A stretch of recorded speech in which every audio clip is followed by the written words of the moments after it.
Et le loser, en fait, c'est celui qui refuse d'essayer parce qu'il a peur de perdre. C'est ça un vrai loser. Quelqu'un qui a juste regardé 3 vidéos sur Shopify ou alors quelques influenceurs planqués, vous savez où? À Dubaï. J'ai dû rembourser environ 60 000 € parce que je n'avais pas correctement anticipé une certification applicable. Et ceci à mes débuts en 2012. J'ai été bloqué en douane, il a fallu que le container retourne en Chine. Ça a été un micro-traumatisme, mais je n'ai pas abandonné. En pur autodidacte, j'ai généré 15 millions d'euros de chiffre d'affaires. Alors ça n'a jamais été aussi facile de se lancer, mais ça n'a jamais été aussi facile de cramer ton argent au mauvais endroit. Le danger quand tu as plus d'argent, c'est de croire que tu peux compenser l'absence de méthode avec du budget. Et ça, c'est complètement faux. J'ai pu acheter mon premier pavillon et sortir ma famille des HLM grâce à ça. J'ai été gardien de prison pendant 18 ans. J'ai mené parallèlement une carrière d'entrepreneur, importateur de trampolines de loisirs en pur autodidacte. Et derrière, j'ai fait 200 containers de trampolines. Le loser, c'est pas celui qui essaie et qui échoue. Celui-ci, il est courageux parce que l'échec, c'est un apprentissage. Salut mes chéris patrons, j'espère que vous allez bien. Bon, je me suis prêté à un exercice un peu particulier, très intéressant. J'ai demandé à ChatGPT de me cuisiner avec les questions qu'un débutant devrait poser à quelqu'un qui a vraiment fait du... Pas quelqu'un qui a juste regardé 3 vidéos sur Shopify ou alors quelques influenceurs planqués, vous savez où? À Dubaï. Quelqu'un qui a vraiment importé, vendu, répondu à des clients mécontents, qui a géré du stock. Moi, j'ai géré plus de 2000 m² d'entrepôt en Charente, qui a remboursé des clients, qui a raté des choses, qui a recommencé, qui a construit une vraie marque. Moi, j'ai créé la marque Top Flex. Donc, j'étais un des challengers de la vente de trampolines de loisirs en France. J'en ai vendu 40 000. Et donc, la première question que notre ami ChatGPT m'a posée est sûrement la plus importante. Combien te faut-il vraiment pour démarrer en e-commerce aujourd'hui? Ça, c'est une vraie question. Donc je le rappelle, moi en 2008, j'ai démarré avec 5 000 € sur mon PEL. Il n'y avait pas de réseau, Internet était super lent. J'avais déjà 2 enfants et 2 autres ont suivi après. J'étais en HLM au 9e étage d'une barre HLM à Écrouves Justice. Et il n'y avait aucune intelligence artificielle pour m'aider à trouver des produits ou mes fournisseurs comme maintenant. Aujourd'hui, franchement, ça n'a jamais été aussi facile de te lancer en e-commerce. Alors ça n'a jamais été aussi facile de se lancer, mais ça n'a jamais été aussi facile de cramer ton argent au mauvais endroit. Attention. Donc dans cette vidéo, je vais te donner une réponse vraiment 100% terrain. Donc pas de théorie, pas de bullshit, pas en mode deviens riche avec 0 €, mais avec ma propre expérience qui a généré 15 millions d'euros sur à peu près entre 15 et 17 ans. Donc concrètement, tu vas voir quoi? On va voir le budget minimum pour démarrer sans te cramer. On va voir la différence entre un budget de 500 €, 2000 €, 5000 €, 10 000 € et 15 000 €. On va aborder les dépenses que tout le monde voit et connaît. On va aborder aussi les dépenses cachées que les débutants oublient un peu trop souvent. Et moi, ce que je ferais aujourd'hui si je repartais avec seulement 5000 €. Pourquoi je commencerai plutôt sur Amazon avant Shopify? Comment l'intelligence artificielle aujourd'hui et Axio, notamment l'intelligence artificielle d'Alibaba, change complètement la manière d'aborder le sourcing et la recherche fournisseur. Et surtout les erreurs qui peuvent encore te coûter très cher en 2026. Et reste bien jusqu'à la fin parce que je vais te donner un cadeau hyper utile. Tu obtiendras la checklist des 7 dépenses utiles et des 7 dépenses dangereuses quand tu démarres en e-commerce. Tu pourras la récupérer avec le lien en description. Comme ça, tu ne repars pas seulement avec une vidéo, tu repars avec une vraie grille de décision. Et si ce format terrain t'aide, abonne-toi maintenant, c'est 100% gratuit. Je vais continuer cette série avec des sujets vraiment super concrets. Comment t'aider à trouver un produit champion? Comment choisir ton premier fournisseur? Comment éviter les erreurs de certification? Comment utiliser l'intelligence artificielle sans te raconter des histoires? Moi, je vais te montrer l'IA appliquée à ton business. Bon, si tu découvres cette chaîne, moi, c'est Ludovic. Ancien repris de justesse ou de justice, j'ai été gardien de prison pendant 18 ans. J'ai mené parallèlement une carrière d'entrepreneur, importateur de trampolines de loisirs en pur autodidacte. J'ai démarré au 9e étage d'une tour HLM avec une conviction que j'allais pouvoir changer de vie en important de Chine et en vendant en ligne. Et vraiment, ça a été le cas. Au bout de 3 ans, j'ai pu acheter mon premier pavillon et sortir ma famille des HLM grâce à ça. J'avais déjà 3 enfants et le commerce pour moi ça a été merveilleux, comme la découverte d'internet en général. Avant de monter ma marque principale, j'avais déjà fait des essais de vente en ligne dans les années 2000. À l'époque, au début c'était pas trop Amazon, c'était plutôt eBay et j'étais même devenu power seller. J'ai ensuite lancé une vraie activité avec 5000 € sur mon PEL pour commencer à importer des plateformes vibrantes. Je vais t'expliquer ça un peu plus loin. Donc j'ai aussi construit une vraie marque de trampoline de loisirs que j'avais nommée Top Flex. J'ai donc importé durant ma carrière plus de 200 containers maritimes. J'ai aussi géré un entrepôt de 2000 m². J'ai vendu via Decathlon et GoSport et on a été sélectionné pour les fournir en direct. Nous avons commandé à peu près 1500 trampolines en direct. Et donc globalement, en pur autodidacte, j'ai généré 15 millions d'euros de chiffre d'affaires. Donc ici, on ne va pas parler du e-commerce comme d'une interface Shopify ou d'un simple outil IA. On va parler de cash, de stock, de fournisseurs, de marge, de clients et d'erreurs qui peuvent coûter très cher. Donc ma réponse courte est celle-ci. Avec 5000 €, on peut commencer, mais il faudra être très prudent. Avec 10 000 €, tu commenceras à être beaucoup plus confortable. Avec 15 000 €, on pourra démarrer beaucoup plus sérieusement. Maintenant, attention, quand je te dis 5000 €, je ne te dis pas tu achètes n'importe quoi, tu fais ta boutique et c'est parti. Non, 5000 €, c'est le minimum pour tenter un vrai lancement propre sur un produit pas trop cher avec une méthode, une formation et quelques échantillons, un petit stock, un minimum de marketing et une petite réserve pour les erreurs. En dessous, tu peux apprendre, tu peux tester, tu peux te former, mais lancer une marque e-commerce sérieuse avec moins de 1000 €, franchement non. Si je te disais ça, ce serait vraiment du mytho et je te mentirais. Avec 1000 €, tu as à peine de quoi commencer à te former. Avec 2000 €, tu peux très bien apprendre, mais tu n'as pas encore assez pour acheter correctement du stock et créer tes visuels, tester la pub et absorber les premières erreurs qui seront inévitables. Si je devais faire 3 niveaux, je dirais premier niveau, 5000 € minimum. Avec ce niveau d'engagement, là, tu dois être très intelligent. Tu dois choisir un produit pas trop cher, un produit qui se vendra entre 20 et 30 €, que tu pourras acheter en Chine entre 3 et 4 $. Mais tu devras faire attention à chaque euro. Le deuxième niveau, 10 000 €, beaucoup plus confortable. Là, tu peux mieux respirer. Tu peux vraiment te former correctement, commander tes échantillons, acheter un premier stock un peu plus solide, faire de meilleurs visuels, tester Amazon, prévoir un petit budget publicité et garder une réserve. Une poire pour la soif, comme on dit. Troisième niveau, 15 000 €, là c'est beaucoup plus sérieux. Là tu peux vraiment structurer un vrai lancement. Mais attention, 15 000 € mal investis peuvent partir aussi très vite. Le danger quand tu as plus d'argent, c'est de croire que tu peux compenser l'absence de méthode avec du budget. Et ça, c'est complètement faux. Moi, j'ai commencé avec un produit qui s'appelait le Crazy Fit Massage. À l'époque, il y avait une grosse mode autour des Power Plate. C'était une plateforme vibrante avec une potence. Tu montais dessus, ça vibrait, et l'idée était que ça fasse travailler les muscles par vibration. Il y avait même des salles spécialisées qui vendaient les abonnements à 1000 ou 1200 € par an. Moi, j'ai simplement regardé ça et je me suis dit, pourquoi quelqu'un paierait un abonnement si on peut lui vendre une machine à la maison? J'ai cherché l'équivalent chinois et j'ai trouvé le Crazy Fit Massage. J'ai cassé mon plan épargne logement, durement accumulé, j'en ai acheté 20 à environ 200 $ pièce. J'ai payé le transport, la douane, les frais en micro-entreprise et je les ai revendus environ 500 € pièce.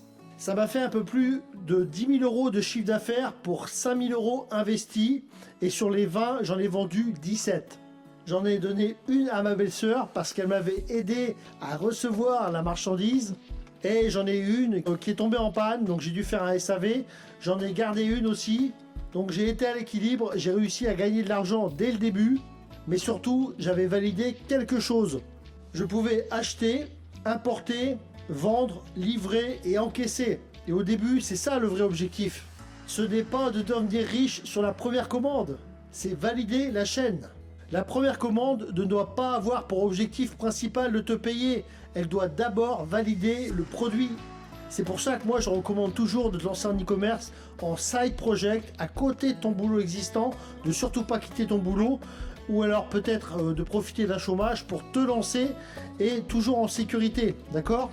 Cette première idée, elle te sert à valider le fournisseur, le transport, la réception, les visuels des produits, financer le marketing, réaliser ta première fiche produit, assurer la livraison des produits, gérer les premiers avis clients et surtout regarder ta vraie marge réelle. Au début, tout ce que tu gagnes doit quasiment repartir dans le business. Tu recommandes, tu améliores, tu testes, tu corriges. Le piège, c'est de croire que le premier stock doit déjà te sortir un salaire. Non, le premier stock doit t'acheter de l'information. Si je devais repartir aujourd'hui avec 5000 €, je ne ferais pas exactement comme en 2008. À l'époque, je suis allé sur des produits chers et plutôt one shot. Aujourd'hui, je chercherai plutôt un produit moins cher. Plutôt déjà une niche existante, un besoin constant, un produit que je peux améliorer. Idéalement, une gamme avec, et si possible, un abonnement. Parce qu'un client qui achète une fois, c'est bien, mais un client qui revient, c'est beaucoup plus fort. Dans le trampoline, j'ai fait beaucoup de chiffres d'affaires, mais un trampoline, le client ne l'achète qu'une seule fois. Éventuellement 2 fois s'il y a un bon coup de vent et qu'il revient chez toi. Mais ce n'est pas un produit qui se rachète tous les mois. Aujourd'hui, si je repars de zéro, je regarde beaucoup plus la valeur du client dans le temps. Sur 5000 €, je ferai quelque chose comme ça. Formation minimum 1000 €. Alors je sais, je vends de la formation, donc certains vont dire forcément. Mais je te dis sincèrement, la connaissance doit précéder l'action. Une bonne formation, ce n'est pas une dépense. C'est une économie d'erreur. Ensuite, échantillon, jusqu'à 80 € maximum, transport inclus. Le premier stock que tu vas importer, entre 1500 et 2500 €, idéalement transport inclus jusqu'en France. Que ce soit d'origine asiatique ou d'origine européenne. Il y aura aussi les visuels, le listing, la première couche marketing. Il faut compter environ 500 € minimum. Le coût de la publicité de départ pour faire connaître ton produit sur Amazon, je dirais environ entre 500 à 1000 €. Il faut que tu comptes aussi une réserve de sécurité de 500 à 1000 €. La plupart des débutants oublient souvent cette réserve.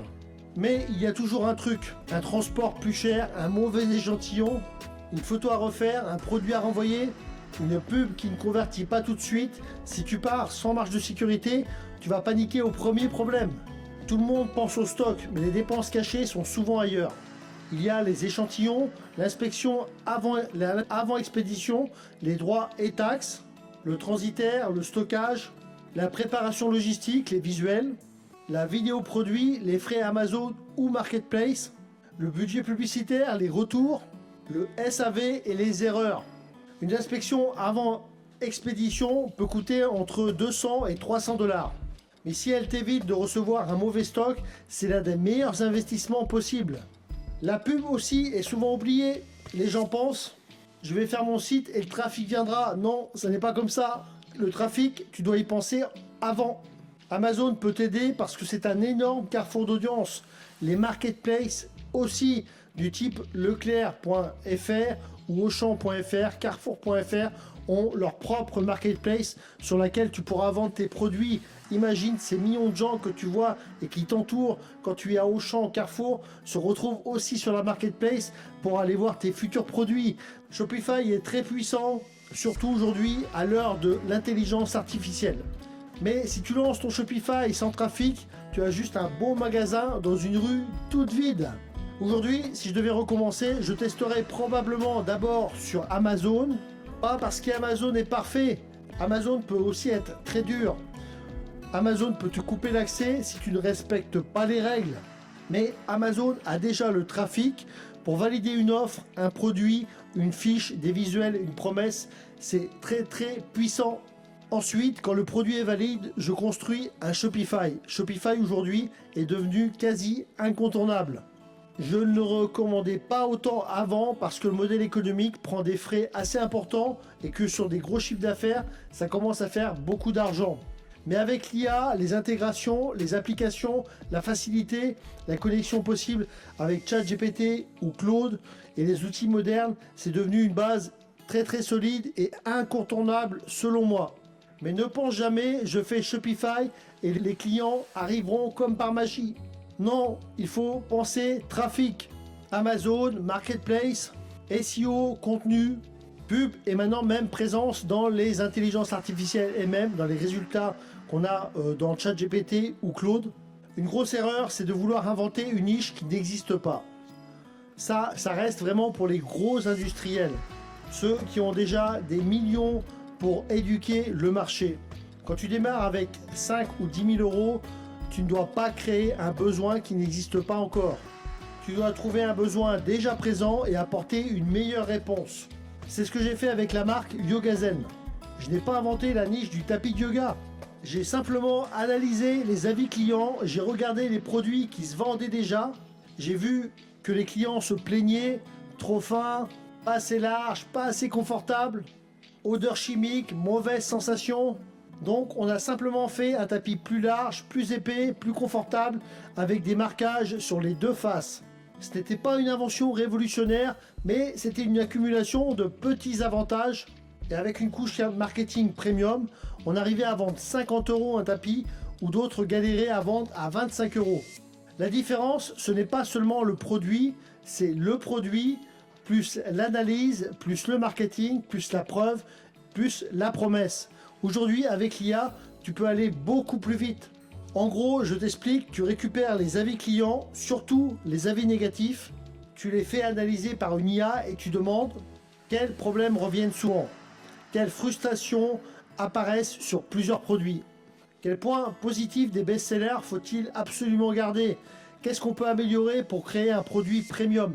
Si le même problème apparaît sur plusieurs produits du top 100 Amazon, ce n'est pas un détail, c'est peut-être même la plus grosse opportunité pour toi. Mais attention, il faut aussi regarder dans un produit le positif. Tu ne dois pas enlever ce que les clients aiment déjà, tu dois garder les fondamentaux qui marchent et ajouter ton edge, c'est-à-dire ta différence, ton petit avantage, ta différence, ton angle, et c'est là que des produits comme Axio changent absolument tout.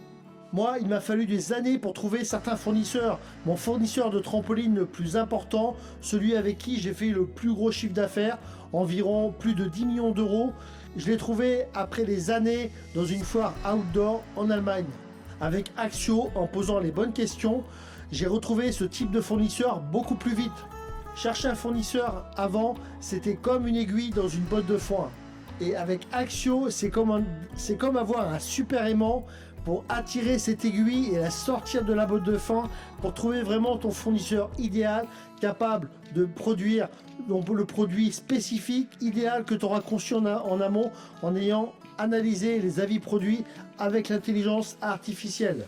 Et attention, l'IA ne remplace pas la méthode. Elle ne remplacera pas ton cahier des charges, elle ne remplacera pas ton jugement, elle ne remplacera pas l'échantillon, elle ne remplacera pas la vérification de la conformité. Elle ne prend pas le risque financier à ta place. Axio est très puissant pour trouver une shortlist de fournisseurs, certes, mais c'est toi qui dois savoir ce que tu veux. Plus ton cahier des charges est précis et plus l'outil devient puissant. Et je vais te dire pourquoi je suis assez lourd avec la vérification.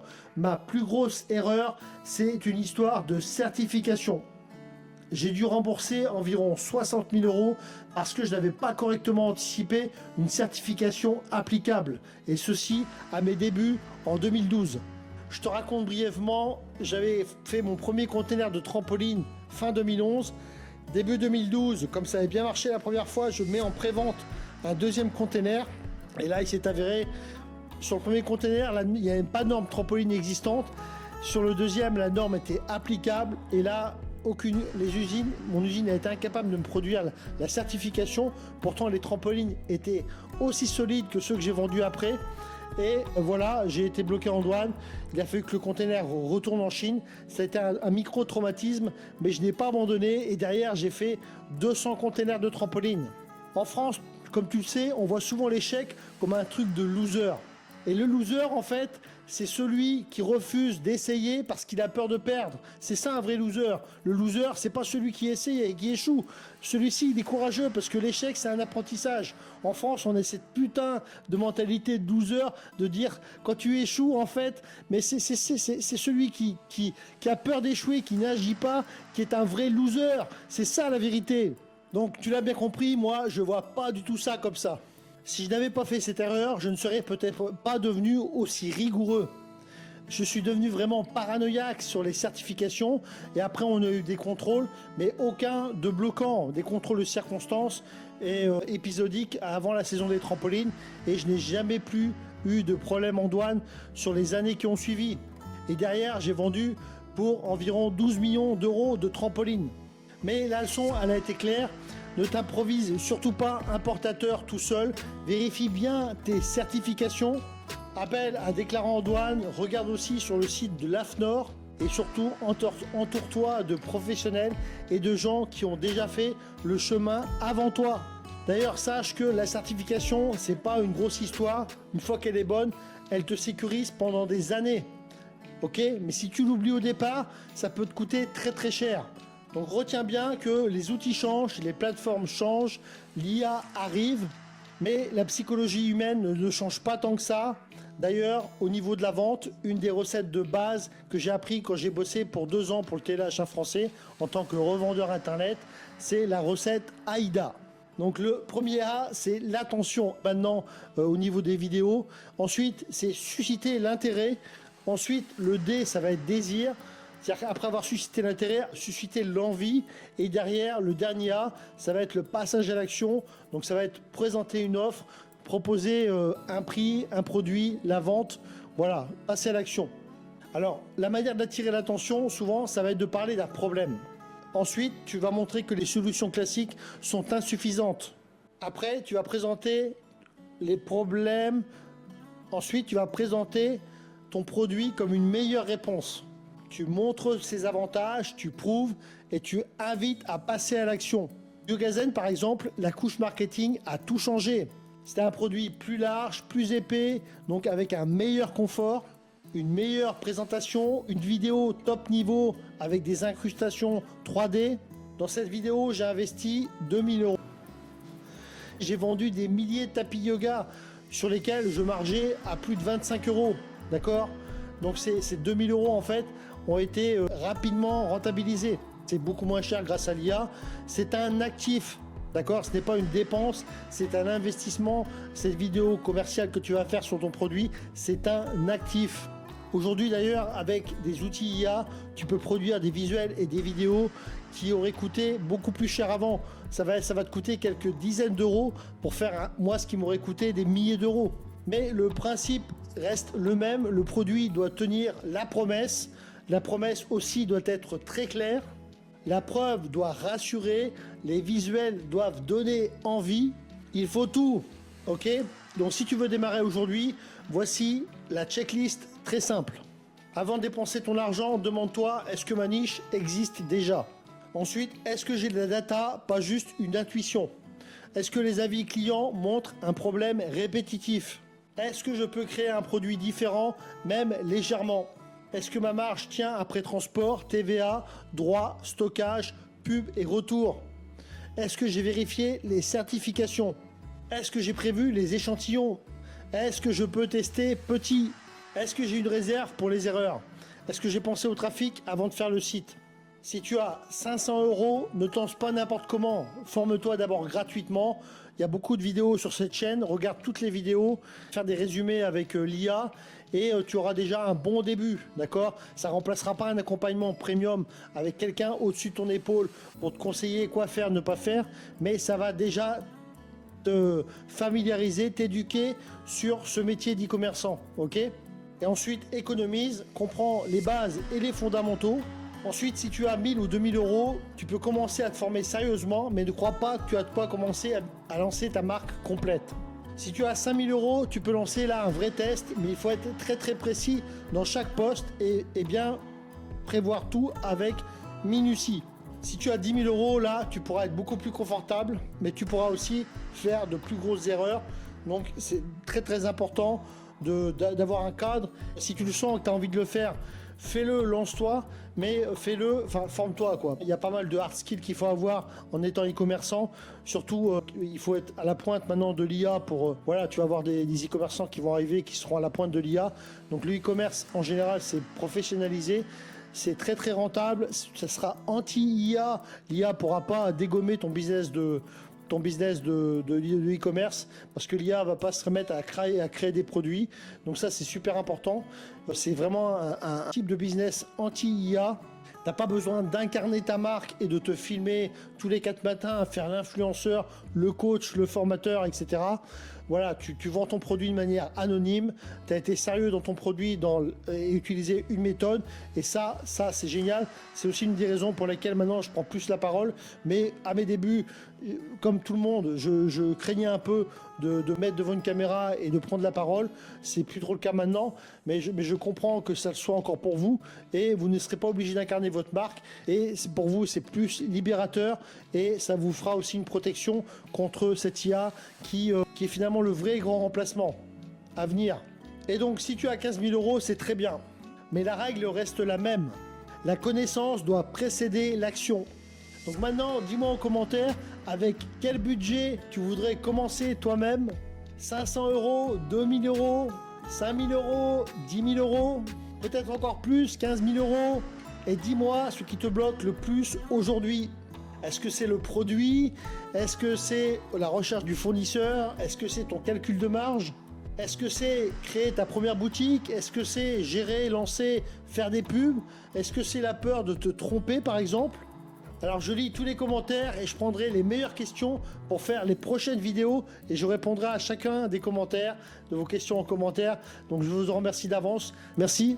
Et si cette vidéo t'aide aussi, pense à t'abonner. Ça me permet de savoir que ce format concret sans blabla vaut le coup d'être continu.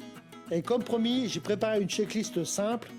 Les 7 dépenses utiles et les 7 dépenses dangereuses quand tu démarres en e-commerce. Tu pourras la récupérer avec le lien dans la description. Je te demanderai juste ton email pour te l'envoyer. Comme ça, si tu veux, je pourrai aussi t'envoyer les prochains contenus utiles sur le lancement d'une vraie marque e-commerce. Voilà, je pourrais aussi te faire une petite vidéo sur mes 15 voyages en Chine. Je pourrais te raconter l'histoire du lancement de la marque de tapis de yoga YogaZen, l'histoire de l'erreur des 60 000 euros de certification, comment trouver un produit champion ou comment utiliser Axio pour trouver un vrai fournisseur. Et si tu veux aller plus loin, tu as aussi le lien en description pour demander un appel 100% gratuit e-patron avec moi en personne. On peut t'accompagner dans ton projet de lancer un business.